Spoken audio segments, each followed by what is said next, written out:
Masolo ya mboka, masolo ya mboka.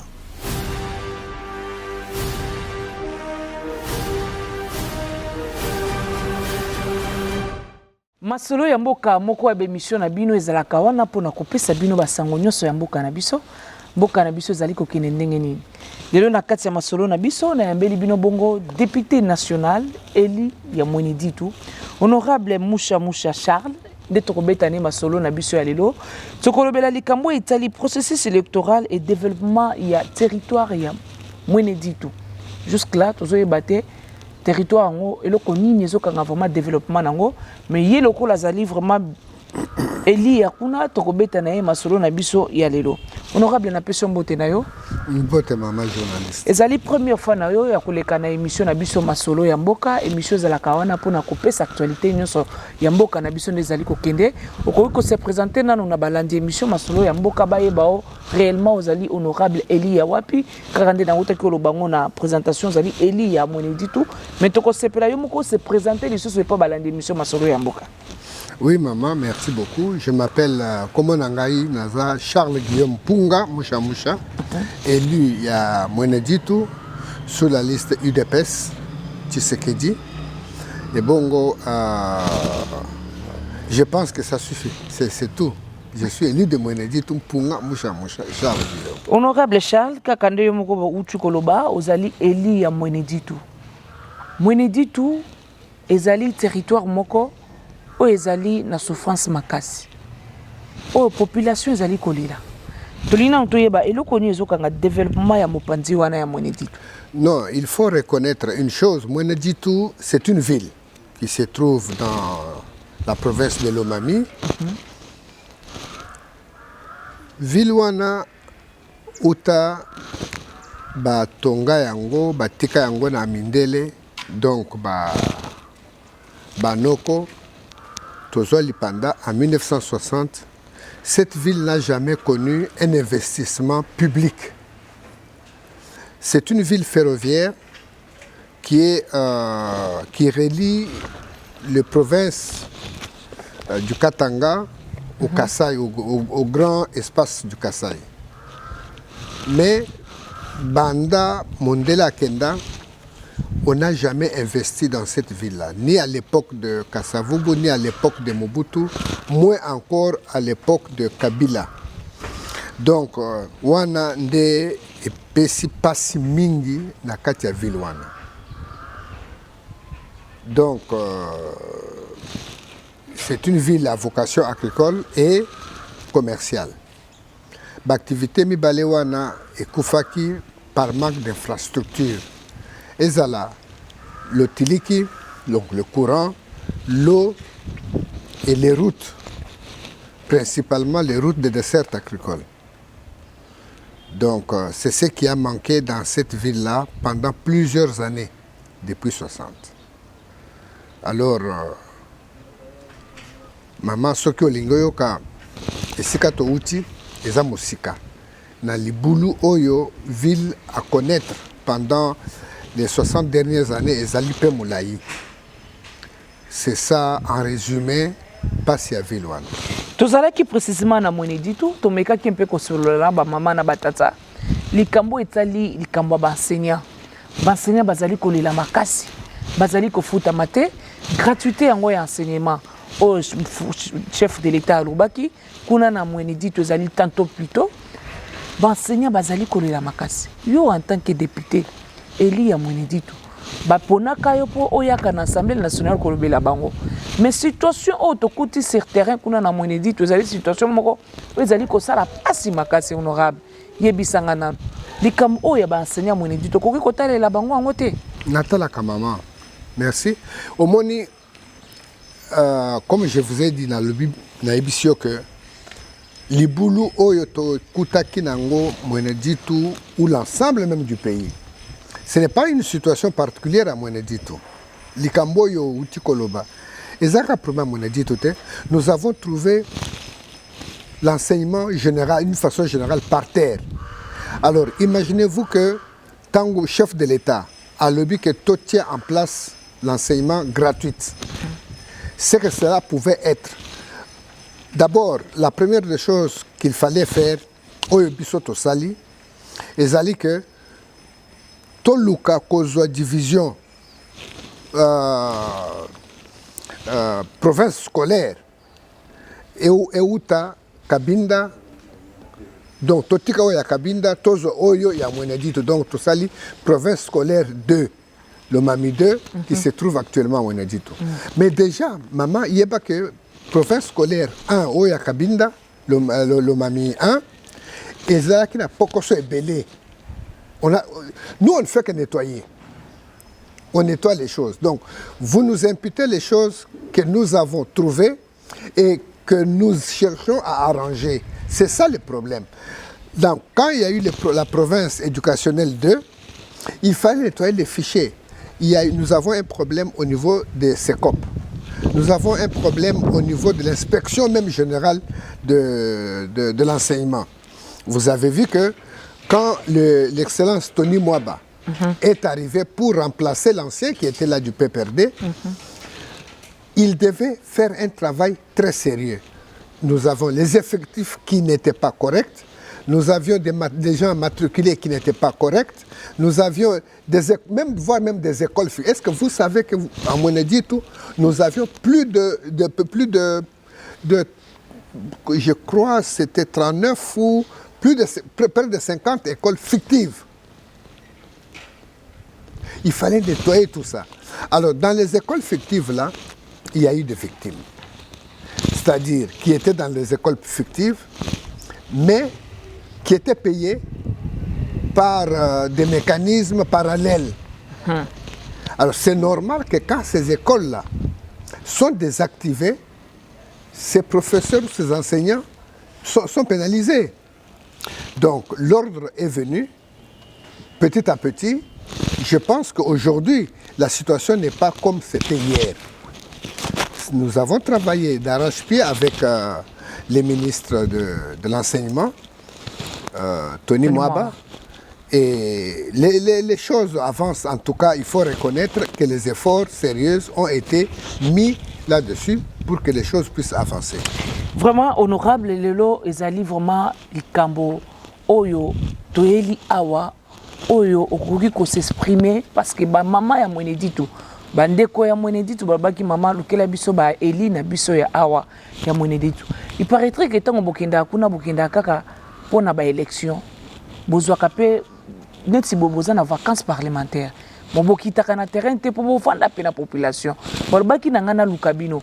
La fois passée na salaki émission moko na honorable Martin oyo azali président ya kokisi ya ba député nyonso ya Lomami totunaki pe mutuna oyo.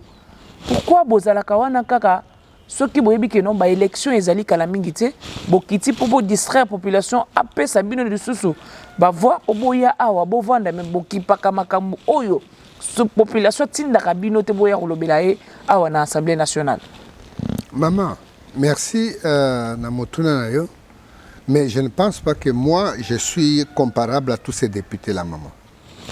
D'abord, je suis présent dans la ville de Mweneditu d'une façon permanente. D'une façon permanente, ça veut dire j'ai un bureau avec toute la structure nécessaire qui reçoit la population de Mweneditu au quotidien, jour et nuit. Kuna na Mweneditu, oui. Okay. Alors, si les gens disent ça, je pense que c'est une façon de me connaître ou de raconter leur vie.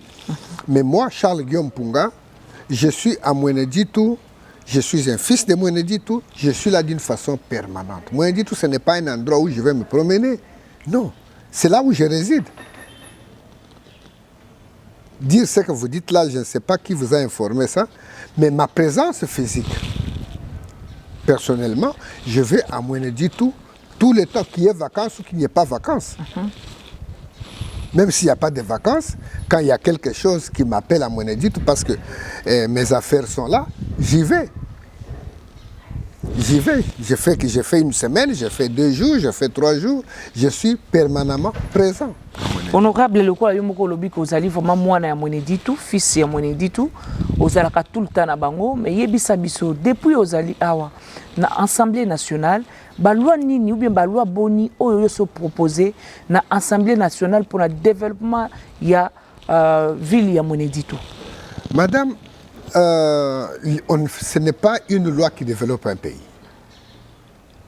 Jamais une. Nous avons beaucoup de lois pertinentes d'ailleurs. Est-ce que le Congo est développé? Ce n'est pas une loi qui développe un pays. Vous devez savoir que nous avons beaucoup de lois qui d'ailleurs sont non seulement non exécutées, mais aussi mal exécutées. Donc les propositions de loi, ce n'est pas une priorité. Il faut d'abord s'assurer que les lois que nous avons sont effectivement exécutées. Et nous avons des problèmes nous avons déjà des problèmes à ce niveau-là. En ce qui me concerne, le travail d'un député, c'est de faire le lobbying. L'exécution n'appartient pas à un député. Vous savez que le député a un travail de contrôle et de légiférer. Comme je vous ai dit, la loi ne développe pas un pays, mais plutôt c'est son exécution qui développe un pays. Donc, nous ne sommes pas l'exécutif. Notre travail principalement, c'est de suivre l'exécutif dans le cadre de contrôle, de s'assurer que l'exécutif exécute le programme tel que nous pouvons le faire. Il y a Mweneditu qui n'était pas inscrit dans le budget national. Je vous ai dit que ça fait longtemps que les Mweneditu n'était pas inscrit, n'avait pas connu plutôt l'investissement public. Mweneditu, la ville de Mweneditu n'avait jamais connu un investissement public. Pourquoi? Parce qu'il n'était pas inscrit au budget. Une fois que nous sommes arrivés au Parlement, la première des choses qu'il fallait faire, c'était inscrire Mweneditu dans le budget de l'État. Chose qui fut faite. Maintenant, reste à savoir, est-ce que cette inscription au budget de l'État suffit ou ne suffit pas pour que les choses se fassent? Dieu merci, nous, en tant que membres de l'UDPS, nous avons les proximités avec le chef de l'État. Et plusieurs fois, les chefs d'État devaient intervenir pour que tel ou tel projet soit inscrit aussi au profit de Mweneditu. C'est le cas de Tchilégelou, c'est le cas du programme de 145 territoires. Donc, tout ce que l'État, le gouvernement a eu comme projet, Mweneditu en est bénéficiaire. Mais batonga kanda kuna mukolo moko te. Mais honorable temps ozolo babongo parce que eba yi déjà que na lingana tuno likambo infrastructure kolongwa mbujima iti Mweneditu nzela wana ezali malamu te. Nzela wana ezama bandeko bazo sala 2 jours pona kolongwa mbujima ipona kokoma Mweneditu. Malgré olobi outu koloba programme Tchilégelou wana olobi ke batonga kanda mukolo moko te. Mais omoni te ke mandezo kende na suka. Bokotonga ngo mukolo nini? Ou bien aux alliés pour les députés, nos chefs de l'État, aux alliés mandats, non, pas du tout. On fait des choses, chaque chose à son temps. D'abord, je vous informe, et j'informe toute la population de Mweneditu, et même de Mbujimayi, que la route Mweneditu-Mbujimayi sera bientôt faite. Le gouvernement vient de conclure un accord avec une société pour que la route soit entièrement réfectionnée. Et d'ici là, ce problème sera résolu. Donc, le problème, ce n'est pas de penser que le chef de l'État, à cause du mandat, a mis balai à ça là. Non, de toutes les façons, il y a un timing. Mais je vous ai dit ici que Makambo, Oyo Tokutani na yango, Mozindo et les Kaki, Makasi. Que on ne pouvait pas tout faire dans 5 ans. 5 ans, Ezamouke Makasi pour Kobimisa Mboka en général, na libulu oyo ezalaki na yango. Olingi ba pesa bino combien pour bimisa Mboka na biso na libulu ezalaki? Musala salami. Musala Makasi c'est salami. Donc, ce qui tozaki na -5, to komi -3. Mais nanu to bimi na auberge te nanu mais mandat oezoya. La vérité est que les gens verront que nous allons aimer, nous allons sortir dans le monde, nous serons dans le plus. Donc, mandat est zoé, boyebi ke boko le kanabino. Absolument. Yondo sa no yebi ke no ba peso sous chance et pas population monédite pour pas voter sur so le bela bango. Na yebi ango makasi. Ah. Naza sûr et certain. Honorable. Oza sir na yo moko. Bien sûr, naza sûr. Ozali eli ya monédite kaka nde ngoyo na wuti koloba awa yebisa biso nanu. Eloko nini dépose mandat oyo. Elo nyonso sali na monédite. Oyo ko motiver lisusu bana monédite wana kino ba pe susu chance ya ba voter yo lisusu. Elo nyonso sali. Mosala na sali mpona monédite ezali ebele pe ya makasi. Ya makasi koleka mutu ata moko te akoka yango ko banda leo ti lobi. Oyebi ke monédite ezali esika na ebisio ke nde esika na fandi. C'est-à-dire quoi? Au niveau personnel, les infrastructures personnelles mis à monédite, ça n'a pas d'égal ou de concurrent. Ah bon? Oui. Des efforts personnels. Oui. Fait même avant que je ne sois député. Ah bon? Alors, quand je suis devenu député, si nous pouvons seulement prendre cette étape-là, j'ai fait deux choses les plus importantes. J'ai créé une société moko de développement appelée ACODEV. Na monédite. Na monédite. Ils ont fonctionné tilelo. Bien sûr. Ils allaient baser là-bas. Okay.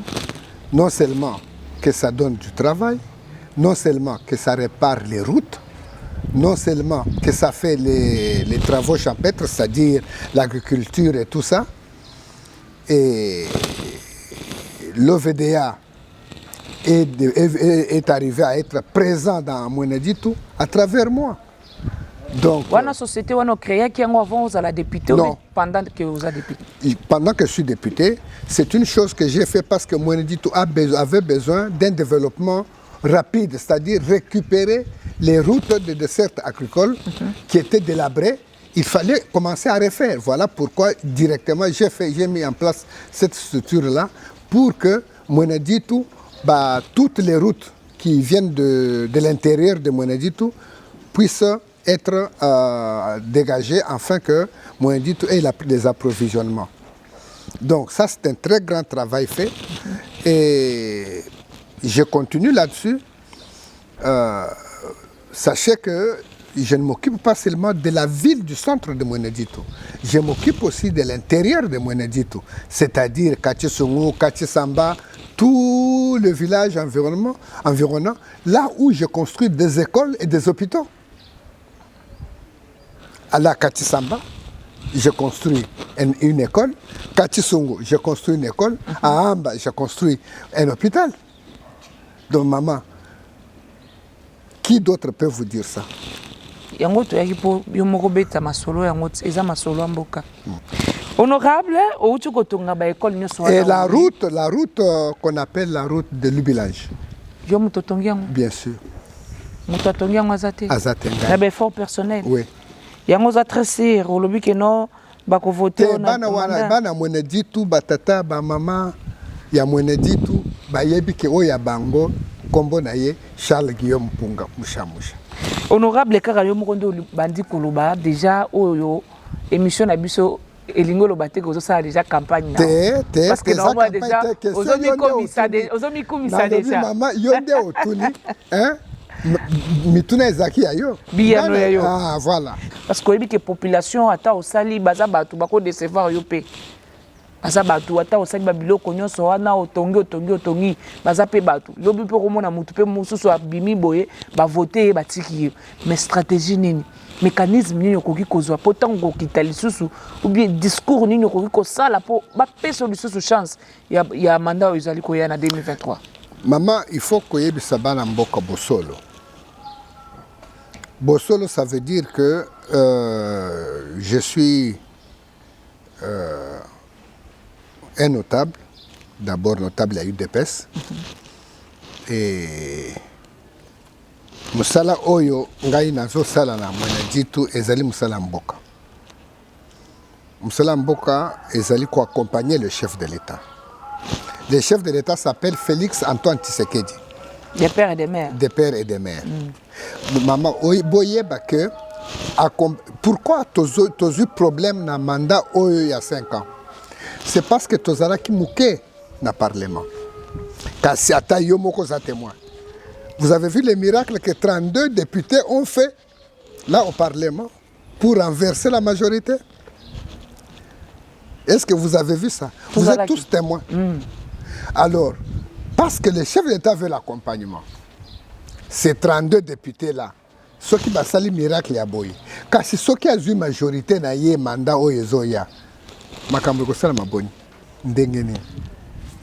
posez-vous cette question. Alors, Bana Mweneditu, na Bana Congo en général, ceux qui ont solo balingi Félix Tshisekedi, il ne faut pas payer les députés naye, oyo bakokiko, hein? Entre autres, honorable Charles Moucha Moucha. Ce n'est pas possible, mais et comment ils allaient critiquer Batumingi, Balobi honorable, tout n'a comme mon parce que moi, Babi, bino batoyi d'épaisse, vous allez se comporter bien, tenir pouvoir en haut. Enfin, vous savez que dans la vie politique, il y a toujours ce qu'on appelle opposition. Opposition veut dire ata osali malamu lolenge nini ata osali mabe bango bakotia yango kana molongo ya mabe. Bayebi soki biso UDPS tosala mabe. Mabe nini bayanola mabe wana eza nini. Babi bozali ko se comporter bien te. Bien te ça veut dire quoi? Bien te, on se comporte pas bien. Ça veut dire quoi? Quels sont les griefs? Oyo bakoki kolakisa que voilà obo sali te. Na comportement ya bien te wana. Ça veut dire quoi bien? Moi je peux dire que zaki to côté. Est-ce que c'est pour autant vrai? Quand quelqu'un dit que vous ne faites pas bien, mais il faut qu'il énumère les fautes qu'il constate. Mais pas bien, ça veut dire quoi? Nous sommes préparés. Et véritablement, l'UDPS est une école de résistance. Nous avons appris à résister contre le mensonge, contre les turpitudes de tous ces politiciens-là qui aujourd'hui nous lancent des pierres. Que les gens nous disent qu'est-ce que nous on a trouvé et que tu bébis tu trouves qui est lokoyo boy, mais tu y es bébis boy. Au contraire, et loko ezala quitté to bongisi ou bien to saliango. Wande ko zala mabe. To kuti e lokote to pesi bino.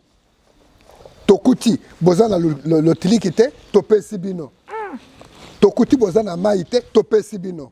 To kuti bino bozana nzelate to pesi bino. To kuti bino bozali na santé universelle te to pesi bino.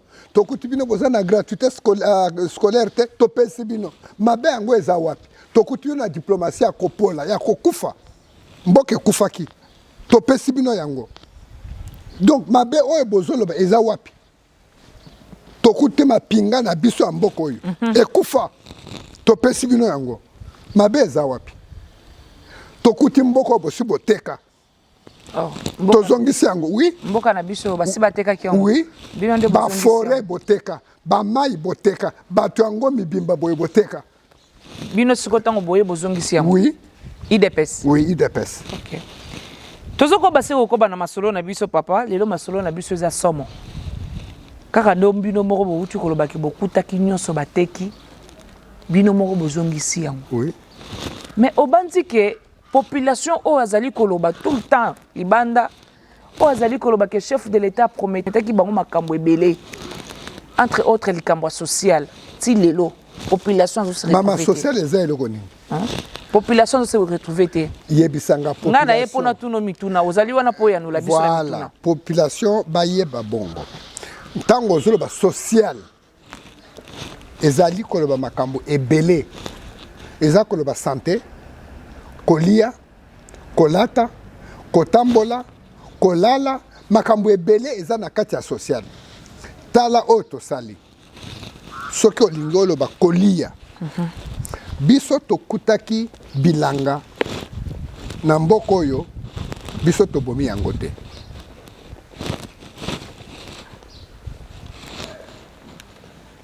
Eza bongo te mama. Tokuti batu na mboka oyo baza na bandaku biso toye kobebisa yango te, tobomi yango te. Au contraire, tokutaki batu na bozwi muke. Bozwi muke. Tomeki kobongisa bozwi na bango. À travers quoi? Première chose, à travers d'abord d'une façon générale mboka mobimba, totie ba Congolais, totie bango mbongo na poche. Gratuitement et enseignement. Est-ce que oyebi ke loko wana yango mboko esali ke ba parents nyoso bangindi mbongo oyo baza ko futela bana classe ezokende wapi? Eke wapi? Eke na mabenga na bango? Est-ce que cela ne peut pas améliorer la qualité de la vie d'une famille? Ozaki na bana 3 oza ko futela bango classe. Lelo komo futela moko. Lelo zo futela bango te. Mbongo wana oza ko dépenser wana. Eza richesse te na maboko na yo. Batu bazolanda bilobela oyo ya opposition. Parce que bazwinde soni. Bazomona soni ya makambo tosali pendant 4 ans. Kutu 4 ans tozoloba kaka parce que il faut être formaliste. Pendant 2 ans et demi makambo tosali. Eleki ya Kasavubu, eleki ya Mobutu, eleki ya Kabila père, eleki ya Kabila mwana. Tshisekedi, aujourd'hui, il est coté comme meilleur président depuis Congo et Za Congo. Mais wana za côté meilleur président depuis Congo za Congo et pas bino bato IDPS. Te mokili mobimba. Tolobi mokili mobimba. Otuna ki déjà via mokili mobimba ba yebi se bongo. Ba yebi balobi yango. Mokili mobimba lobi yango. Ezaka mutuna biso totuna aka. Oui, mokili mobimba. D'ailleurs, ta réserve ya banque centrale. Est-ce que oyebi que Fatinde atiango koleka kutu belge? Depuis Congo belge jusqu'à aujourd'hui, Fatinde mutu alekisi réserve bancaire. Oui, bien.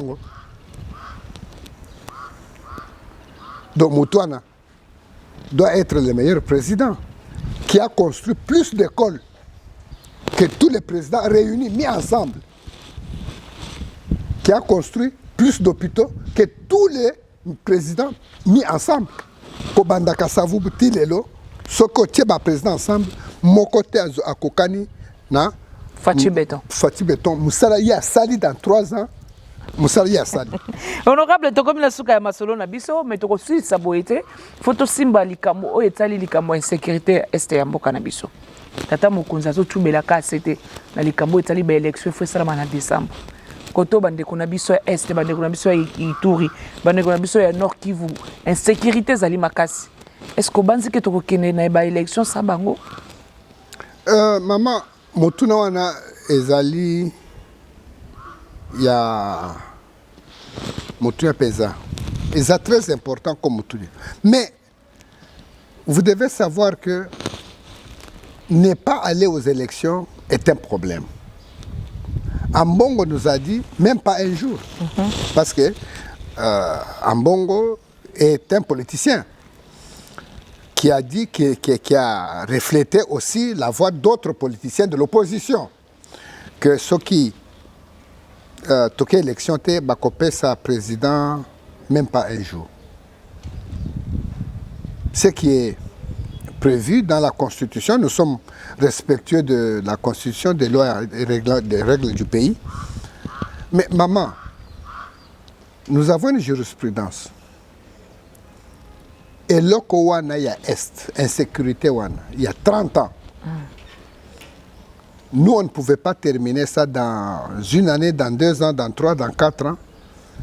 Tomekaki, tokanisaki que c'était une insécurité due à des incompréhensions ou à des mauvais deals. Mais il faut constater que c'est une insécurité organisée et voulue. Nous avons changé de technique. Comment traiter avec cette insécurité. l'appareil sécuritaire du pays, qui est l'armée, la police, le DGM, qui est l'ANER et d'autres services apparentés. Ces services, maman, et connaître une infiltration extraordinaire. Il y a Bambo Kango, Bazo, Pesabiso, Pasiwana. À l'est, Toyebi que Bazo Bundisabiso, ce ne sont pas des Congolais. Ce sont des pays voisins. Et quand nous avons compris ça, nous sommes en train de nous organiser, maman, pour que Biloko Wana est si là. Mais entre-temps, nous répondons à un appel constitutionnel. Nous allons organiser les élections à la date et à l'heure. Bozo bangate plateforme wana ya ba Delice Sanga, Martin Fayulu na Moïse Katumbi. Plateforme wana bang sabino te batu ya Union Sacrée. Plateforme wapi? Oh wana. Oh wana yebi wana ya batu opposition wana. Ezali ko bang sabino te. Wari za opposition te? Ezani kasi. Eza aventure. To benga ngona kombo nini? Bo pesa ngo kombo makelele ya wenze. C'est pas possible. To pesa kombo makelele ya wenze. Oui. Ah. Non, c'est-à-dire, moi, je ne vois rien. D'ailleurs, Congolais, Nyoso, ayebi bien que Batouana, Bazaba, Mangobo. Mais pourquoi ni beaucoup tiki la bango te basala ba meeting na bango na ba marche na bango? Totika la kabango. Tiki la bango te? Totika la kabango. Vous êtes de la bango ba soda par ci par là? Non. Tout ça, c'est l'effet médiatique. La victimisation de la vie politique, c'est la théâtralisation que nous connaissons. Pourquoi je les ai appelés les Mangobo? Est-ce que Makambo battu à théâtre, à la télévision, Ezabosolo? Non. Ils créent des scènes. Et ces gens-là sont en train de créer des scènes. Donc, Bazolo Belabino le Komorote? Non, absolument. Bozo Banga Bangote? Yangwana Bodimi Bokena ba élection. Tozo Sala, Musala Makasi, na Musala Oyoba na Mboka, Bandimi. Et puis Tozo Sala la Bango, Bamboni Peke, en tout cas, pouvoir Oyo et Zosa de la Bango. Tala bien maman ce qu'on dit, Oyoba Bengi, Union Sacrée. Union Sacrée Zanini. Union Sacrée Ezali. Bana mboka oyo bandimi kosale la mboka na bango. Bazud Mokano, décision à kosale la mboka. Et regardez ceux qui sont là-dedans. Ce sont les gens qui, hier, étaient peut-être à gauche. Les loba tali bamoni président a salimbela que boya ba oyo balingi kosale la mboka ya solo baya simanangai. Tala batu ndenge baye. Mais batu o ebele bilongi belé tozo mona na Union Sacrée ezali ba bilongi o bazaki ba kabiliste mama wana problème na loba comme ba tisekediste de plus que Tshisekedi lui-même na yebisi OK nde bozo pesa confiance mama ezali kambo confiance te ezali kambo ya confiance ata mokete ezali likambo ya décision, c'est-à-dire est-ce que on dimi ko sale la mboka sikoyo lobi toyebi kolinga ko sale la mboka te toyebi yango mais lelo mais ebele bazolo bakebino bato Union Sacrée bozo travailler na vision ya chef de l'état te bozali wana po travailler pour na ba intérêt na bino personnel et surtout boyebi que ba élection ezali kala te. Ce qui compte pour nous et ce qui compte pour le chef de l'état et pour l'UDPS pourvu que nous puissions atteindre les objectifs que nous sommes assignés. Merci beaucoup honorable Charles. Tokomi na suka masolo na biso. Moi lilobano ya suka pa balandi ya émission masolo ya mboka na moi lilobano ya susu ya suka pona base no ya mweneditu. Oh makambo oyo nakoki koloba ezake tokutaki mboka ya solo ezaki ya kokufa.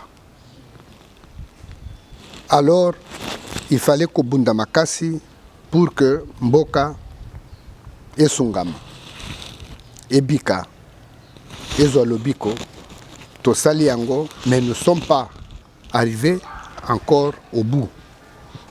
Nan tozui le biko wanate mais tozana nzela kobika esengeli bana mboka bapesa lisusu mokonzi ya mboka confiance.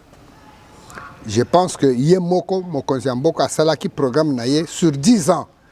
Et si vous regardez très bien, sur 10 ans, ça veut dire 2 mandats constitutionnels. Donc il avait raison. Il y a des mandats. Mais likambo wana ezaki na likambo omo oyo likambo de manda ozo seka donc papa oza donc honorable parce que naza sur na musala oyo ezali na chantier. problème exact. Alors bana mboka bopesa mokonzi ya mboka confiance, bosale confiance, bopesa mandat mibale, bopesa pe majorité na ye oyo ekoki kosalela ko accompagner parce que constitution na biso oyebi que ezali que 50% de pouvoir ezali na mokonzi ya mboka et 50% ezali na parlement. Donc soki bopesa parlement, bopesa mandat, il a les 100% de pouvoir à kosalela bino musala. Aux enfants de Mwenedito, ba tata, ba maman, bilenge ya Mwenedito, ce que je peux leur dire, c'est très simple. Mwenedito n'est pas isolé. Mwenedito subit les mêmes sorts que Dissala, que Boende, que Bandundu, que Mbandaka, que Bakongo, et Zali parti en Boka. Donc ce qui ne va pas à Tchela, c'est la même chose que Mwenedito. Ce qui ne va pas à Mwenedito, c'est la même chose que à Ngandanjik, à Tilengue, à n'importe quel autre village. Bokanga Motema, Bozanelika que la vie de la nation est très importante et que si le pays monte, Mwenedito montera avec. Je vous remercie. Merci beaucoup, honorable Charles. Merci beaucoup, Nandengo Yambi Biso Awa et Panayo. Parce que ce n'est pas donné à tout le monde. Na tongo Mika et pas honorable. Bino, Tobetana Lisolo, Yabana Mwenedito, Batinda Kinga, Poto tout le monde. Merci beaucoup, honorable. Je vous remercie. Merci beaucoup, Nervé Lolo Azaki Sima ya caméra. Et merci Mingi na balade émission Masolo Yamboka. Ezali Moussala Bino Bopesa Biso Kaka. Yako Lukela Rabino Kaka ba information. Et Topesa Rabino Kaka. Biyano na mituna na bino bino botinda rabiso toke na utuna. Tokuta insu sumbala ya sima. Merci et bye.